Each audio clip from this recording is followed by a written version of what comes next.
မင်္ဂလာပါခင်ဗျာ Fortet Channel ကနေကြိုဆိုလိုက်ပါတယ်စိတ်ဝင်စားစရာဗီဒီယိုတွေကိုကြည့်ချင်တယ်ဆိုရင်တော့ like and subscribe နှိပ်ထားပေးပါဗီဒီယိုတင်တိုင်းသိရှိနိုင်ဖို့ notification bell လေးကိုလည်းနှိပ်ထားဖို့ဖြစ်နေနော် Is opportunity monopolized? No man is kept poor because opportunity has been taken away from him, because other people have monopolized the wealth and have put a fence around it. You may be shut off from engaging in business in certain lines, but there are other channels open to you. Probably it would be hard for you to get control of any of the great railroad systems. That field is pretty well monopolized.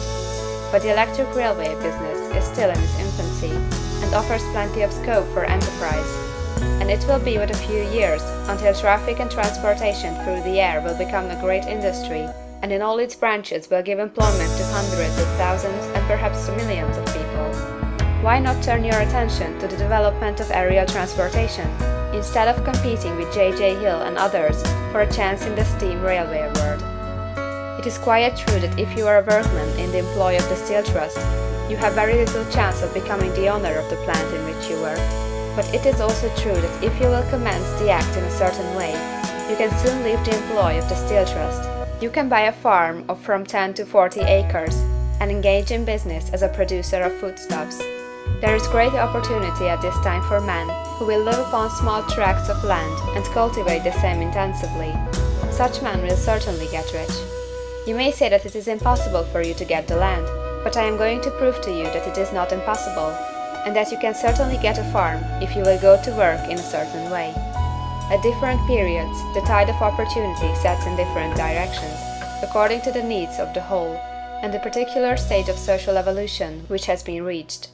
At present, in America, it is setting toward agriculture and the allied industries and professions. Today, opportunity is open before the factory worker in his line.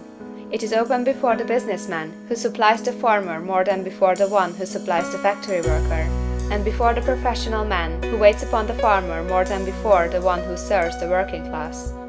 There is abundance of opportunity for the man who will go with the tide, instead of trying to swim against it. So the factory workers, either as individuals or as a class, are not deprived of opportunity. The workers are not being kept down by their masters. They are not being ground by the trusts and combinations of capital.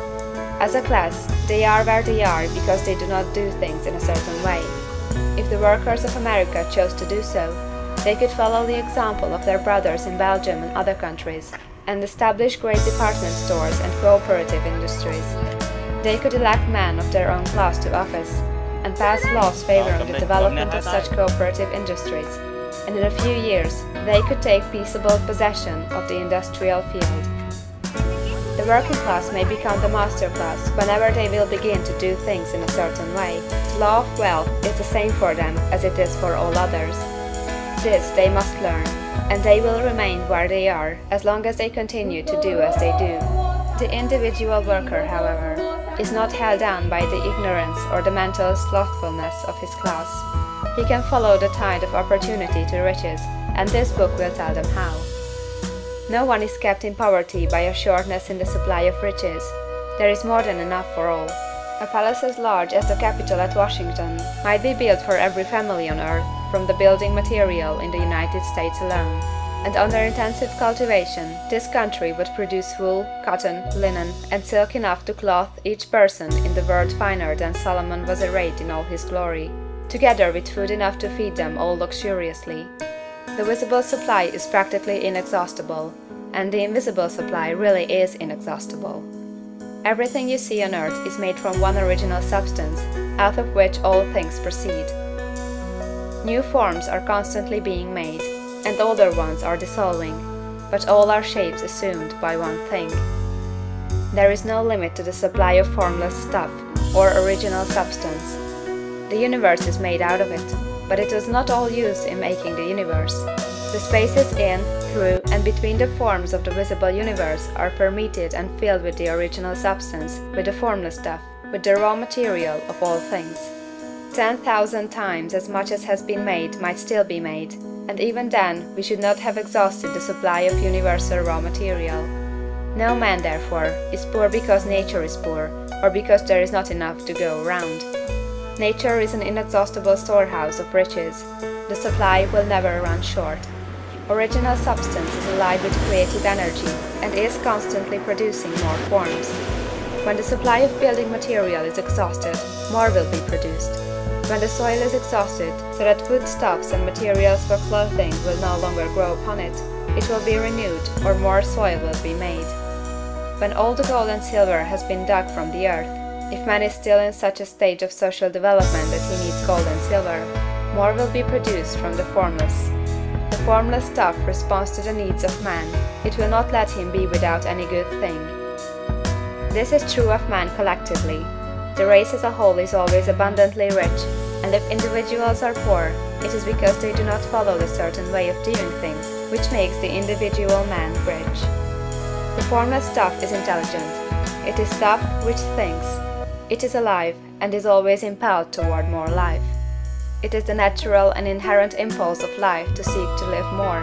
It is the nature of intelligence to enlarge itself, and of consciousness to seek to extend its boundaries and find fuller expression. The universe of forms has been made by formless living substance, throwing itself into form in order to express itself more fully. The universe is a great living presence, always moving inherently toward more life and fuller functioning. Nature is formed for the advancement of life. Its impelling motive is the increase of life. For this cause, everything which can possibly minister to life is bountifully provided. There can be no lack unless God is to contradict himself and nullify his own works.